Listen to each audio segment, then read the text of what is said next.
Hello friends பார்த்தீங்கன்னா, இன்னைக்கு கல்யாணத்தில நம்ம பிரபா விஜய் வீட்டுக்கு வராங்க. அப்போ வந்து ஆரத்தி எடுக்க சொல்லி ராஜலட்சுமி மகாட்ட சொல்லும்போது, "என்னால முடியாது அத்த. ஏன்னா எங்க அம்மா ஏற்கனவே காயப்பட்டு போய் கிடக்குறாங்க. நான் வந்து அந்த சங்கடத்தோட என்னால எடுக்க முடியாது." அப்படின்னு சொன்ன உடனே, ராஜலட்சுமியே போய் ஆரத்தி எடுக்க போறாங்க. ராஜலட்சுமி, ஐஸ்வர்யாவும் ஆரத்தி எடுத்துக்கிட்டு இருக்க நேரம் பார்த்து நம்ம அனாமிகா வந்துடுறாங்க. வந்து தட்டி விட்டது மட்டும் இல்லாம, பிரபாவ புடிச்சு கேட்குறாங்க, "யார் வீட்டுக்கு யாரடி உரிமை கொண்டாட வர? இது விஜய் வந்து என்னோட புருஷன்." அப்படின்னு சொல்லும்போது, எல்லாருமே "என்னாச்சு? உனக்கு தான் டைவர்ஸ் ஆயிடுச்சுல. நீ எதுக்கு இந்த பிரச்சனை பண்ணிட்டு வர?" அப்படின்னு விஜய் கேட்குறாப்புல. "யார் சொன்னது? டைவர்ஸ்லாம் ஆகல. எனக்கு டைவர்ஸ் ஆனதே எனக்கு கேன்சல் ஆயிடுச்சு. அது உனக்கு தெரியாதா? சைன் பண்ணி எல்லா பேப்பரையும் வாங்கி வீட்டுக்குள்ள வச்சுட்டா, எங்களுக்கு தெரியாம போயிருமா?" அப்படின்னு சொல்லும்போது எல்லாருமே முழிக்கிறாங்க. "என்னம்மா சொல்ற?" அப்படிங்கும்போது, "ஆமா, விஜய் கூட நான் சேர்ந்து வாழ்றதுக்கு எனக்கு கோர்ட் உத்தரவு குடுத்துருச்சு." அப்படின்னு சொல்லும்போது எல்லாருமே ஷாக் ஆயி போறாங்க.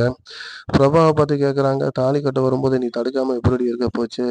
அடுத்தவங்களோட புருஷன் அப்படின்னா உனக்கு இளக்காரமா போச்சா?" அப்படின்னு சொல்லும்போது குறுகி நிக்கிறாங்க பிரபா. பிரபா மட்டும் இல்ல, மொத்த குடும்பமே குறுகி நிக்கிறாங்க.